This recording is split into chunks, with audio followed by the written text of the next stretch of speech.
Hundreds of visitors have flocked to the Songdo Convensia in Incheon for the grand opening of the three-day event. The exhibition floor is packed with enthusiasts, tech buyers, and industry experts checking out the latest unmanned aerial vehicles. Crowds are gathering around the Korean Air booth, where cutting-edge artificial intelligence drone technology is the main highlight.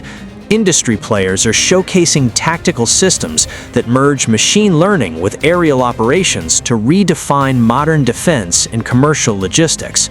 Among the hardware on display is Astrox's water landing drone, built specifically to handle marine environments. This technology is drawing considerable interest from coastal shipping and rescue agencies. Visitors are getting hands-on with the innovations, with many expressing how these advancements will impact their daily lives and careers. I attended because I'm interested in drones for travel, and it was captivating to see delivery drones designed for that purpose. Near the main stage, the energy is electric at the FIDA Intercontinental Cup, a high-octane drone soccer tournament. Teams are cheering loudly as pilots guide high-speed, illuminated drone spheres through a netted arena. The match represents the fun, competitive side of advanced drone maneuverability, drawing large crowds of younger technology enthusiasts.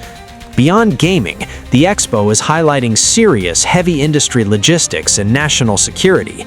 Nearby stands show massive heavy-lift delivery drones and military defense systems designed for tactical border security. These displays feature powerful military drone launchers built for rapid mobilization in complex terrains. The intersection of academic geospatial science and modern aerial hardware has become a major highlight for global researchers attending the show. This drone exhibition for me personally is very crazy.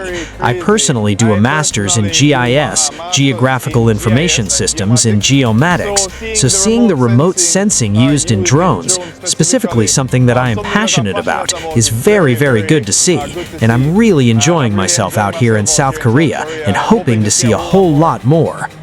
As the exhibition continues, major infrastructure concepts are taking center stage. Hyundai Elevator is showcasing its futuristic H-port, a vertical vertiport concept designed to support passenger boarding and cargo loading in dense cities. Meanwhile, other pavilions display high-power motors and core drone components. International visitors are particularly impressed by the sheer scale of the innovations presented by South Korea's tech companies.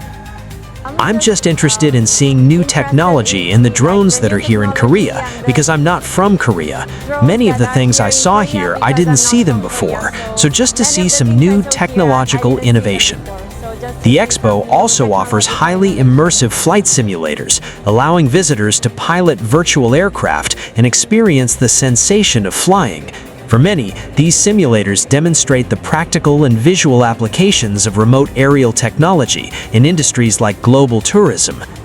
I think the drones for tourism to show Jeju Island from above. I could see with these drones, I can see the replica of the island, even if I'm not there. The sheer variety of tech on display highlights the rapid transition from theory to real-world integration. This year's expo is bringing together over 130 companies and organizations from the drone and urban air mobility sectors. Prominent domestic brands are showing off AI-powered unmanned aircraft, including a test model developed by Korean Air in collaboration with U.S. defense tech firm Anduril.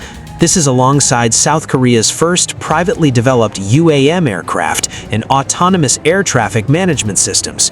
With the government aiming to begin commercial urban air mobility by 2028, this three-day expo serves as a critical stepping stone, showing the world that autonomous aerial travel is much closer to reality than we think.